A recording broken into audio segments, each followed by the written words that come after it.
Welcome to the Still City Recovery Podcast, your beacon of hope and support on the journey to recovery from addiction. Whether you're contemplating a life free from substance dependency or are already on the path to sobriety, this podcast is here for you.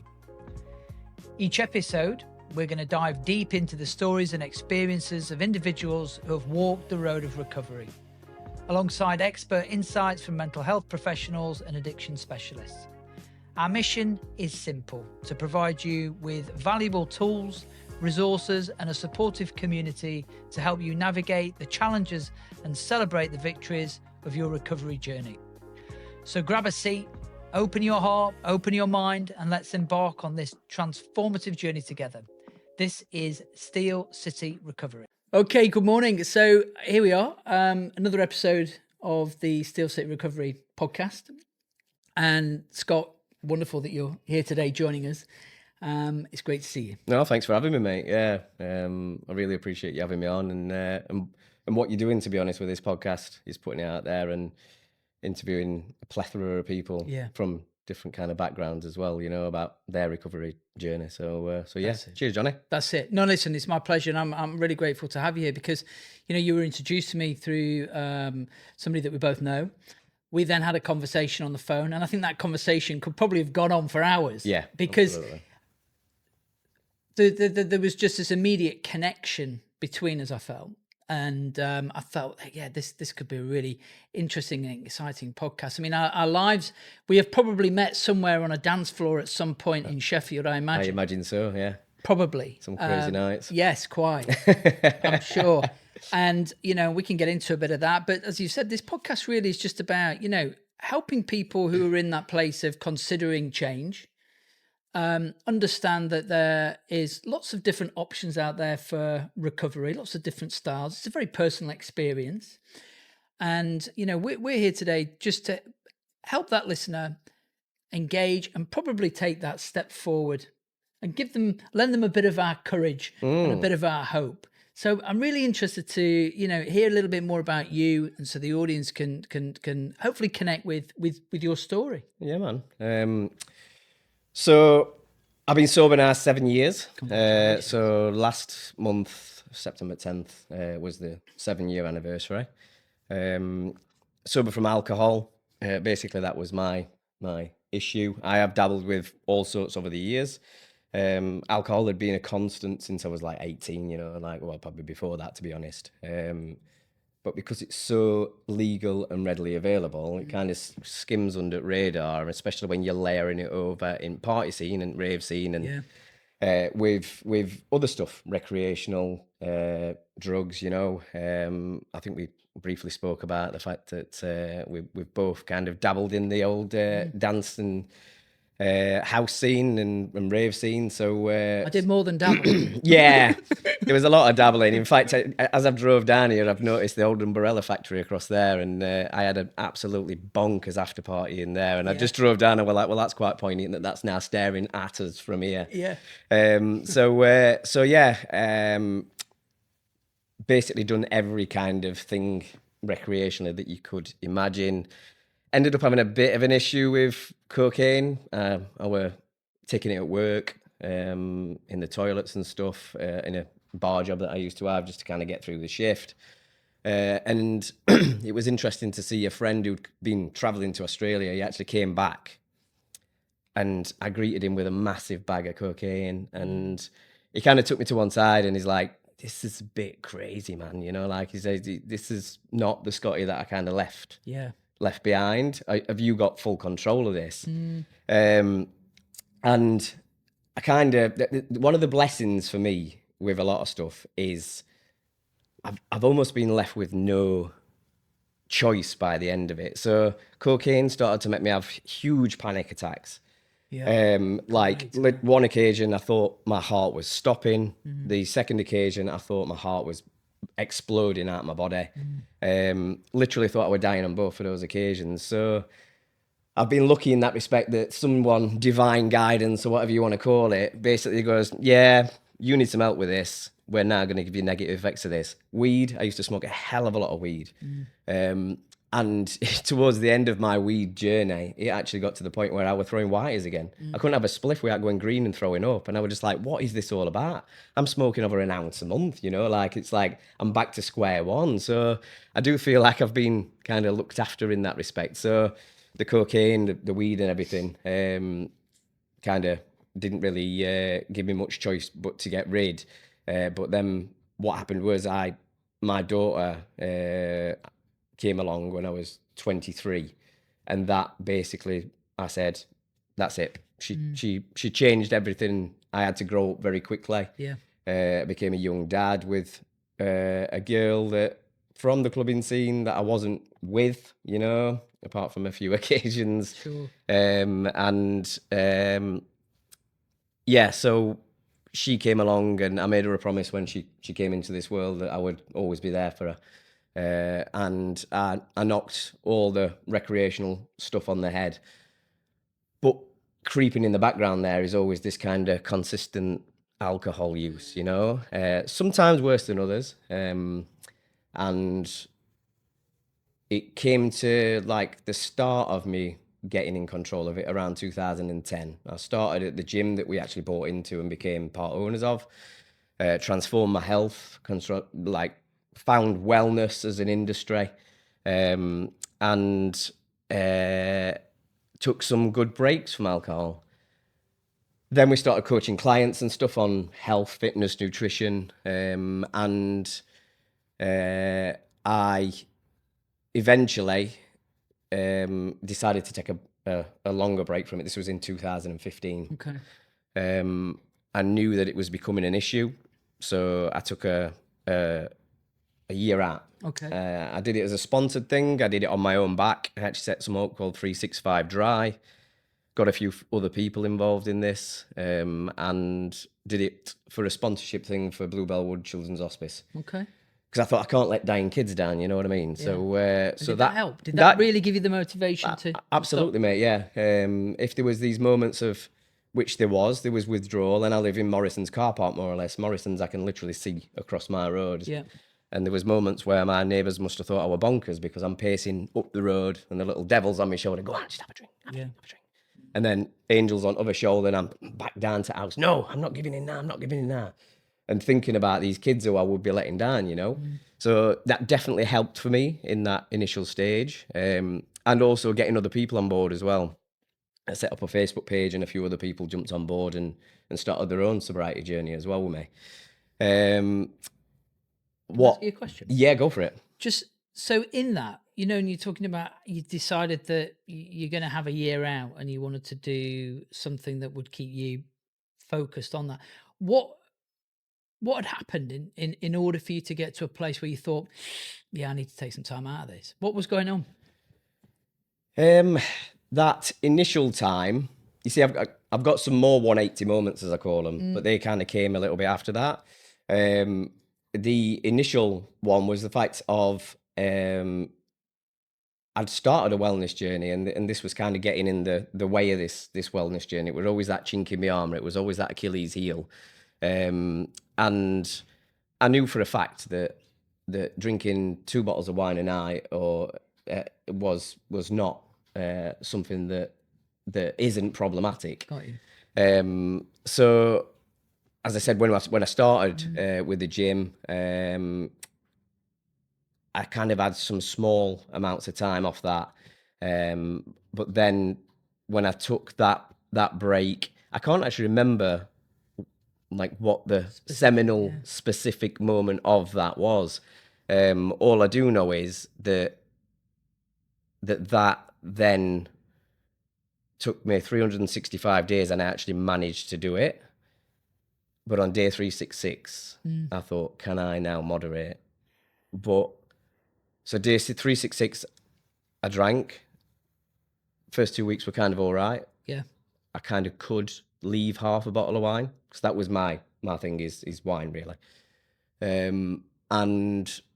But what followed from that was what you can term as 8 months of alcoholism. Still quite raw, thinking about it. Sure. Quite emotional. I see that.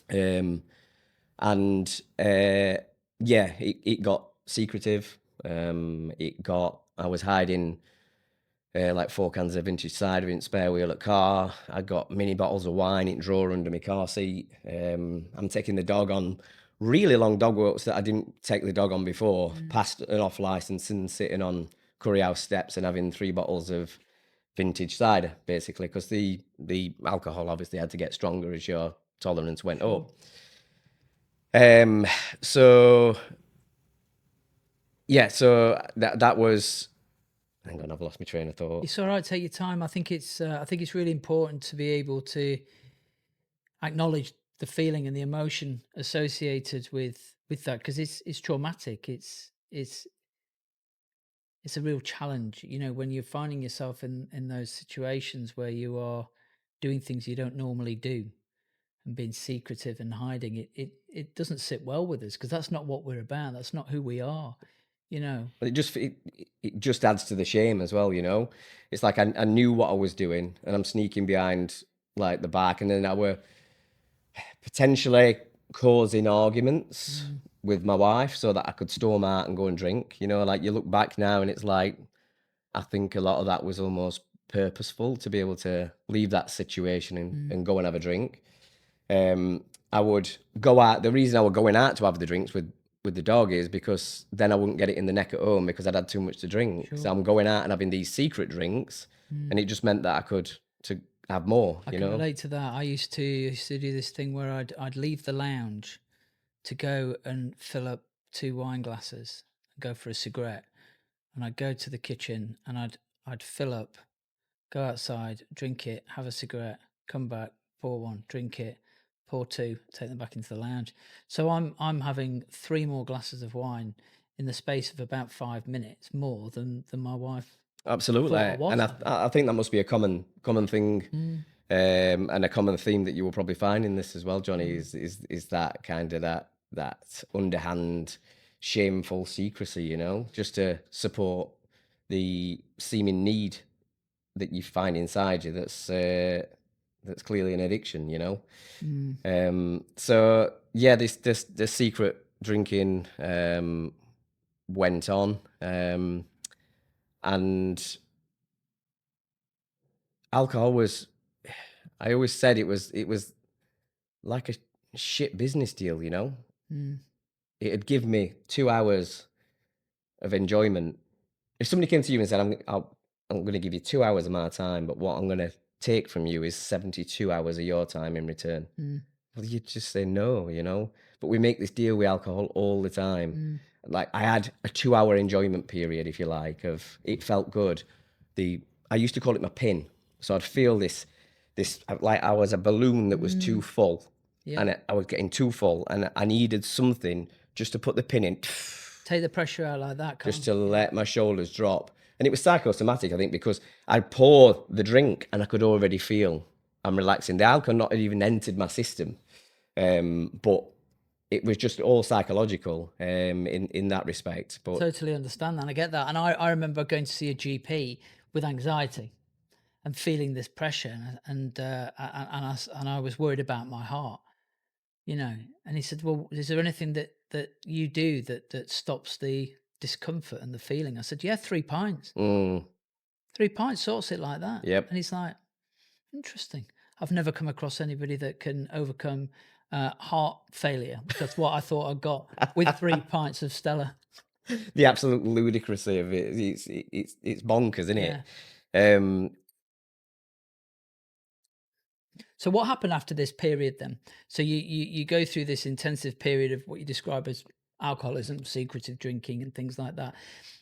And obviously you came out of that. But what happened? so there was a couple of 180 moments, as I call them, and the first one was I was when I drank and I were all right for a little bit, and then it would literally anesthetize me. So I would pass out drunk, basically. Yeah. Now, this had happened for many years, going back to club days as well, you know, like when I was smashing stuff there. I've had scenarios where I've got that pissed that I've had subwoofers put next to my head, and they've kind of played them, and I've not even woke up, and then pass out drunk again on a caravan holiday, and they were putting pans on my head and hitting him with spatulas, and I've still not kind of come round. So Blackout, totally absolutely. blackout drunk. And there was this one occasion, and I spent a lot of time, and it put a lot of strain on my marriage and my relationship. I didn't go to bed at the same time as my wife for a good amount of time. You know, like I would pass out on the sofa drunk. 2:30, I'd wake up for a piss, and then I would stumble into bed, and then I would get up the next day, and off we go again. You know, like it. On this occasion, I'd fallen asleep drunk on the sofa, but my 14-year-old daughter had actually filmed it with my iPhone. And to find that the next day and think about what I'm seeing through this camera lens is what she was seeing through her eyes. And at that time, she was 14. Okay. 14, and obviously you're looking at your hero, if you like. You know, they're looking at us for how they behave in life. And when we initially spoke about this, I remembered I'd wrote a poem about it, which I've actually brought with me. It's on my phone, which I don't mind reading. Yeah, I would like that. If you want me to read that. Yeah. And kind of what it touches on in the poem is that moment of kind of where I was at, how I was feeling, and also what she must have been thinking, Yeah. looking at me. So do you want me to grab it? And this is Yeah, let's do that. And this is really powerful, and I think it's important that we can just hold on to this bit after you've read the poem to just reflect back on how alcoholism, how addiction affects other people. absolutely, Affects mate. the kids and the family and the wider family. And things Well, I can remember sharing a meme, if you like, that I created, which is there was this child looking through the crack of a door, and there was a parent just laid down in bed, and I just put on it, "You're not the only one who suffers the hangovers," because you've got. I was no good with a hangover, you know, and thinking about those times as well is as a parent, I can remember planning activities that we would do with the kids that have got access to alcohol.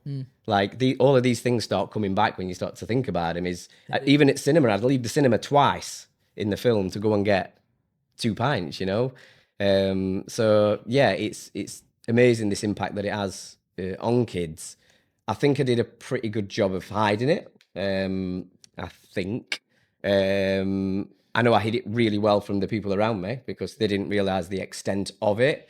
But they saw me a lot of the time comatose. and that is, you know, when we start to have that conversation with the people who see us in those states where we might not necessarily, particularly at that point in time in my own experience, I was completely disconnected from how anybody else might be feeling or thinking about how I was acting, because I thought I thought I was being very, very good at covering it up. And it's only later on when you start to have those conversations and the family feel that they're actually able to approach you about this, that they share their experiences, and it hits the heart hard. Absolutely, yeah. It certainly does, and I'm hoping that I ain't caused lasting issues with my kids. Yeah. I think trying to be a bit more positive about it. I think I'm hoping that they've seen what I've been through and where I'm at today. Mm. And my eldest daughter, she does drink. She's 21. She does drink, but she can take it or leave it. She doesn't like the feeling of being out of control. And my youngest daughter, she's 16. She's dabbled with a little bit of alcohol. So they both kind of tried it. But I would hope that what I've been through and how open I've kind of been with them about it, that it will have a positive impact on them rather than a negative impact. I think that that's all we can hope for, really, because I mean, at the end of the day, I was talking to somebody about this yesterday. I mean, we are pretty powerless. I use that word over people, places, and things, and particularly with other people and their relationship or journey with alcohol or substances. I mean, there is only so much that we can actually do. I grew up in an alcoholic household. My mother was an alcoholic, and I remember you know, and I used to get home from school and find her in some really terrible states. It was so sad, so upsetting. And they still plague me now. My mum passed. 9.5 years ago, she died of alcoholism. Oh, sorry about that, mate. In her death, she gave me the greatest gift, which was that actually, if I carry on, that's what's going to happen to me. You know, and it was a very slow and painful passing, and not one that I would want to repeat. But I do remember when I was younger, there was two things. I was either in a state of absolute anger and frustration towards her, or I was in this place of I am never ever going to do this. I'm never going to drink. And lo and behold, 13, I'm nicking booze out of the drinks cabinet, mixing all kinds of concoctions and whiskey and spritz and all kinds of crap, really, and drinking it and throwing up everywhere and going, that was good. Yeah. You know, so that's just my recollection of that sort of childhood stuff. But Scott, please, would you mind reading the poem you wrote? No, just to say that I've got 100% success rate at reading this and crying. So yeah, Don't disappoint us, but make a great YouTube short anyway. So I called it The Alcohol Facade, but I'm not tied to that actual title. Okay, so you draw me in with false promises and forever let me down. You promise escape and happiness, but it just ends in a frown. Not from me, of course, as I'm laid here snoozing. A constant disappointment I feel, so I carry on the boozing. What is it that I'm running from? Anaesthetised I lay, and coast through each and every hour of the following day. You're everywhere I look, buses, billboards, even litter, trying to draw us in with your intoxicating glitter. You're so bloody acceptable, I'm a freak if I abstain. Oh, go on, kid, one won't hurt, stop being a chuff in pain. But what they fail to understand is that one, it does not stop. The moment that sip will pass my lips, I'm craving the next drop. Or 2 or 3, or fuck this shit, I'm off to the bottle shop. In fear my stash will not suffice my seeming desire to flop. Fast forward half an hour, and here I am again, snoring like a pig, much to the family's disdain. iPhone started, camera rolling, my daughter hits record. She watches daddy comatose, her memory stamped, appalled. No goodnight kiss, no cuddles tight, no tickles once again. Her hero lays before her, vest adorned with red wine stains. What's wrong with me, she wonders, why has he chose wine over me? And my sis and mummy too, is he too blind to see? You're consuming liquid memory thief, don't forget us, Dad.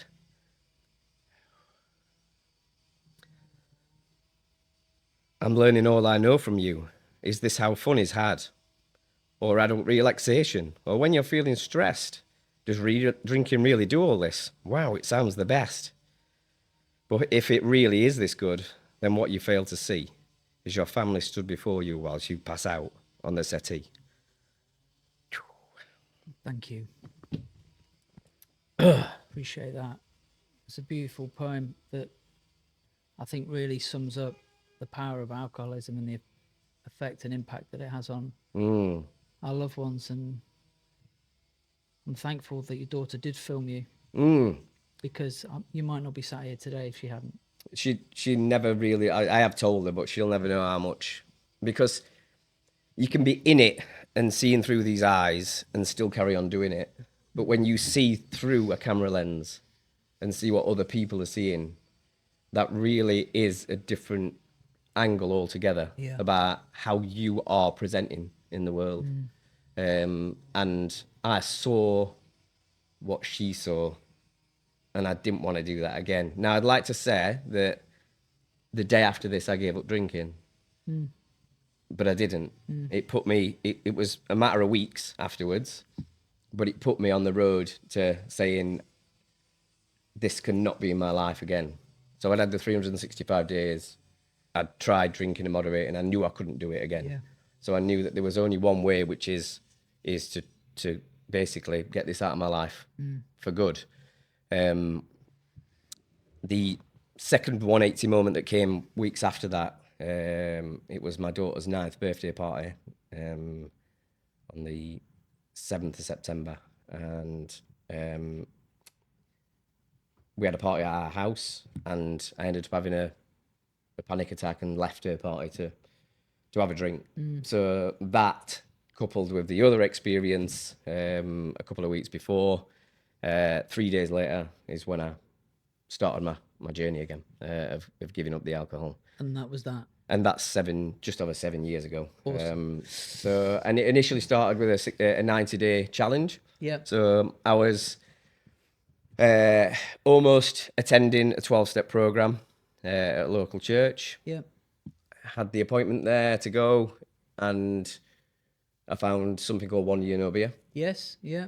So excellent service. at the time it was Rory and Andy Ramage. Yeah. And I saw that, and I saw that these were kind of timed challenges, if you like. And I thought, I've done this for a year. I'm sure if I get 90 days under my belt, I can crack this. And that was the avenue that I chose to take. And I've got friends for life from that experience as well. We got added into a private Facebook group. There were people there from all over the world. So it didn't matter what time you were struggling, you put a message into this group, and then you would have someone there telling you not to go and get the drink, or giving you words of wisdom, and there's people at varying stages on their journey in here, people you could look up to, people just starting. The fact that of community is huge, and feeling heard, all of these people heard me. And people who don't go through this, they don't fully understand. So to be surrounded by people who see you, hear you, it just meant the world. I felt accepted. I felt like I could actually do this once and for all. Well, we can feel lonely in a room full of people, can't we? Absolutely. And that's the experience that I have. And I think it was Johan Hari that said that addiction is isolation and recovery is connection. Too right. And that connected piece, because whatever path you take, and whatever organization or service or fellowship or whatever it is that you decide that you want to try, what you find in all of these is the connection that you've just spoken about. Is that like-minded individuals who are on the same journey, who can get it like nobody else can get it. Sitting down with our wives and parents and friends who aren't like us and haven't been through that horror of addiction or alcoholism, right? It's difficult for anybody else to understand it than somebody that's actually been through it, going through it. Because absolutely.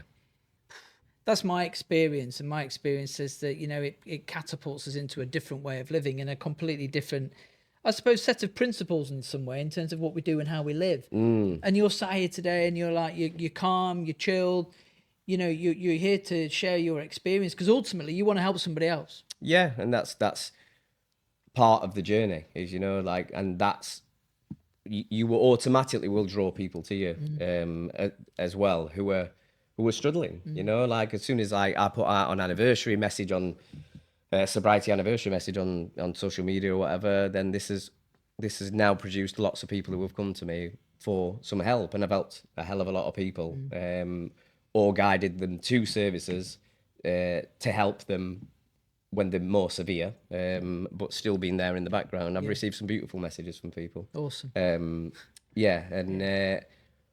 But like you said, the community aspect of it is massive, and I'm forever thankful to 1 Year No Beer and all the people I met on that journey. And as I said, they're still friends today. Yes. A lot of them are still on the journey. Some of them aren't. No. Some of them have not been as successful, or some have say that they can moderate again.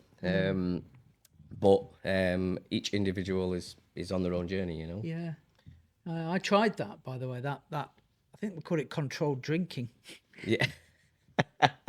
Yeah, I tried that. Yeah. Unsuccessfully, believe it or not. But it was weird, because you were just talking there about, when you picked up a drink again, and you were all right, for those first couple of weeks, and it seemed to be relatively controlled because you're not ramming it down your neck like we do. Yeah. It's like, I've just had a couple of beers and I've gone home and I've not had any more, and I've had a cup of tea and a pizza and I've gone to bed.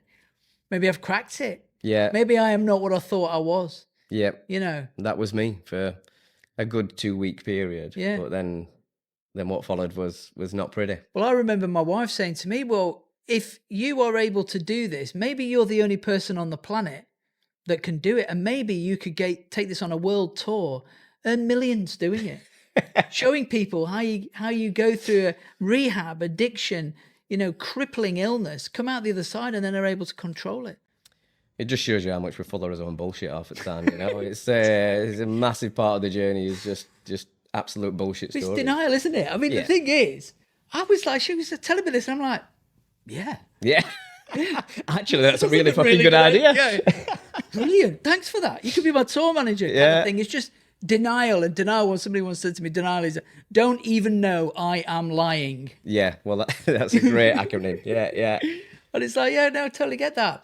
All right, well, listen, we've talked about how it was, we've talked about the journey, and now I really want to sort of celebrate the recovery piece, and I'm really wanting to hear about what you're doing now, what recovery is giving you, what your life is like, and we've touched on it a little bit, but as we're coming towards the end of this, for me, it's we need to end on a high, because we start on a high, we hit a low, and we go back into a high, and that's how we're going to come with a little bit more of a low again, but Wait, listen. If you want to sandwich another low in, please feel free. No, I think it's an important thing to mention is that kind of when you get sober, and what I didn't expect to get from it was a discovery of a person you've never met before. Yep. And I think it's an important thing to mention because I just thought I was the character that I've always been. I took alcohol out of my life and I didn't realise who I was. It was a whole rediscovery of trying to find, and to be honest, I'm still 7 years into trying to figure out who the fuck I am. Yeah. But I get that. Yeah, it's but it's a daily job, It's a peeling of layers. You're like an onion, You'll start figuring it out and thinking, oh, I'm all right, and then you'll peel another layer. And I was always the most confident person in the room, that was my forte, is kind of circulating a room, a party, all of this when I was drinking. And I went to my wife's Christmas do, and I thought, yeah, this is great. I'm about a year sober at this point. This is brilliant, free food. Obviously, I'm not drinking. I'll be absolutely fine. I'll just work the room. And what I spent the most of the night doing is hiding in the toilet, having semi-panic attacks. And I can just remember being in this toilet cubicle thinking, who the fuck am I? Like, who is this guy that I've found? Is a lot more introverted, is not as confident in these seeming situations because I didn't have the social lubricant. I never realised until it's taken out how much you rely on the alcohol as the social lubricant, and an underlying issue with anxiety, I would say, which has always been masked and papered over and covered with alcohol use. So I just wanted to make sure that I would say that to people, is that will be part of the journey, is figuring out who you are, but who I've found is somebody who I wish I'd have found years ago. Well, of course, but you've said it there, we're on a journey, and I was sat with somebody yesterday and they said, so when does this happen? I said, look, you've made a decision, right? So that's arriving at a T-junction. You've decided to turn left down the road, right?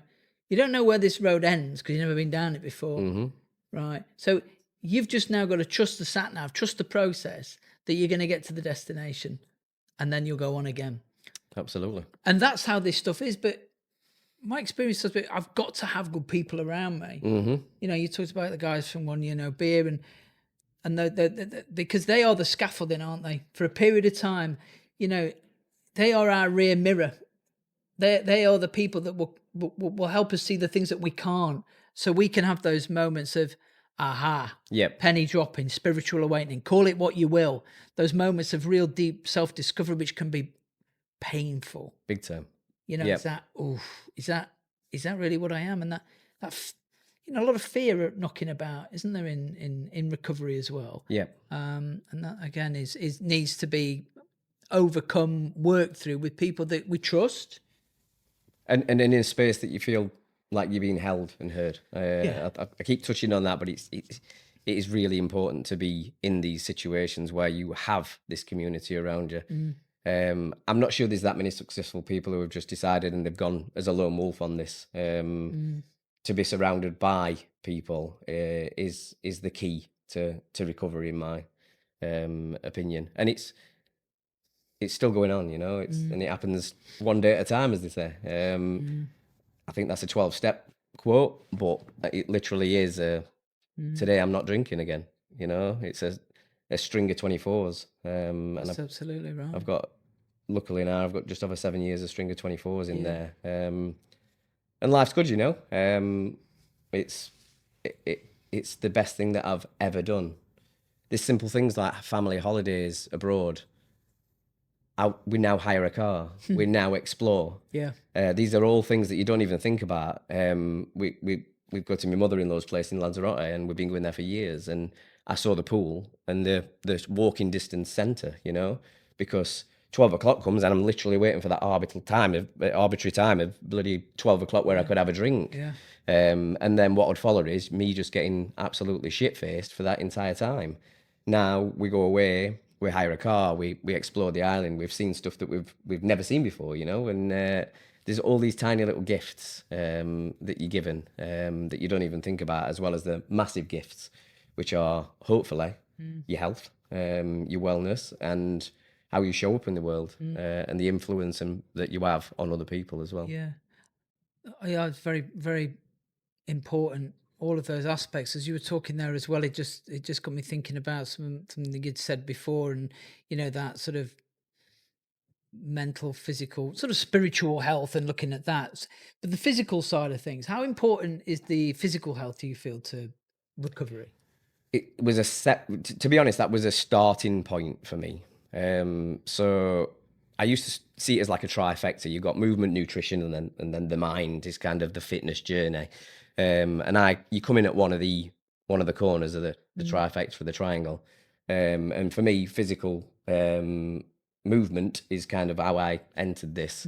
So I found a love for working out. I found a love for health, wellness, well-being. That then took me to nutrition. That then took me to a lot of mindset, self-development stuff. And all of these have been a bedrock when sobriety came around, and something, coping mechanisms, you know, something that I still do to this day. I'm a qualified personal trainer, although I've not for the last 7 years practiced, if you like, apart from the odd occasion, because I was concentrating on getting sober. So I'm a care worker as well, and I've done that for 14 years, and I've always done that alongside me other work. So I just did care work to concentrate on that. But health, fitness, wellness, movement is what I'm known for. So my social media page is kind of all based around health, fitness, wellness, natural movement, nutrition, etc. Great. And on the nutritional bit, which I think is really important as well, because there's a lot of study around the relationship between the gut and the brain. You know, we say we are what we eat. Well, we think what we eat, or we think what we put into our bodies as well. So if we're not looking after the old gut, well, you are what you absorb. I like that. It's probably better. Yeah, a little bit streamlined than what I said. Yeah, it's if your gut health is absolutely fucked, and it will be when you're coming off alcohol, you know. Yeah. So there's an internal healing that has to happen, and that can't really come around unless you are putting health, wellness at the forefront of your recovery journey. In my opinion, it'll definitely keep you on the road a hell of a lot longer. Yeah, so there was a saying, wasn't there? I don't know whether you've heard this. There was a saying about when people coming in recovery that they put down the spoon and they pick up the fork. All right. You know, particularly I think it was more around sort of IV uses. Yeah. But it because I've seen a lot of people over the years who've come in probably 6 stone wet through, and a few years later they're 16 stone. And they've all of a sudden they've sort of cross addiction into food and then developed diabetes, for example, and things like that. So it is, you know, it's not just about putting down the booze. It's not just about putting down the gear, because there's so much more to recovery, isn't there? You know, there is, and you'll find that there's Like I now replace a lot of the addiction side of things with, let's say, coffee. You know, like I love coffee. I love it that much. I even set up a coffee business at one point. Yeah. But it's having the knowledge to, right, I need to be able to put the brakes on this for a little bit, Yeah. you know, like, and so there's other things that may weave through your life. I don't think that I'm ever going to get into a stage where I'm in a rehab center for coffee, or the odd occasion sugar, you know. But yeah, I don't totally agree that you've got addictive minds, because if that were the case, I like honey, but I'm not going to get addicted to honey. You know what I mean? But yeah, it's something to always be mindful of. But I think educating yourself on nutrition and the healing properties of nutrition is a really good thing to start looking into, as well as your other education as well, because that's a massive part, is educating yourself on this journey. Yeah. Why you're on it, you know. Totally. I think that, I think the message is really is that there's just much more to recovery than not drinking. The alcohol was usually a symptom of what was going on internally, and then being able to get through some of that emotional dysregulation and be able to get into a fit state of mind, and then be able to grow and develop. In my experience, it's just recovery's just opened up a whole new world to me. So I wanted to ask you, was with a final question really. So if anybody's listening and they're considering stopping because their life has got to a point where there are consequences and things are becoming quite difficult for them, what would you say? If you're thinking that you've got a problem, you most certainly have. And I never thought I'd be able to do this, Johnny. You know, like if you asked me a few years back when I was drinking heavily, the thought of living without alcohol, literally the thought felt like someone would unplug my world, because it was so surrounded with alcohol. I used it as a crutch to deal with emotional stuff. My social life I was always the life and soul of the party, you know, like I was always the one dancing on a table or drunk under it. Yeah. So if I think if I can do it, anybody can do it, you know. It is something that takes a hell of a lot of work. It takes a lot of bollocks to be able to admit it in the first place. But once you've got to that stage, there's plenty of avenues out there now, and people out there who are there to help, you know. And going back to that community aspect, and it's vital for your recovery is to be surrounded by those people. So yeah, literally, if I can do it, anybody can do it. Awesome. Love that. And I think, as we love an acronym on this show, as it says, it's about giving people some hope, which is hold on, pain ends. Yeah. There's another one. Yeah. Yeah, there you go. Scott, it's been an absolute delight. I've enjoyed it. I've loved it. You've plowed in my heart today, and I'm very grateful for that, because that keeps it real. Thank you, mate. Well, thanks for having me on, and thanks for watching. Cheers, dude. Thank you. Thank you. Yeah.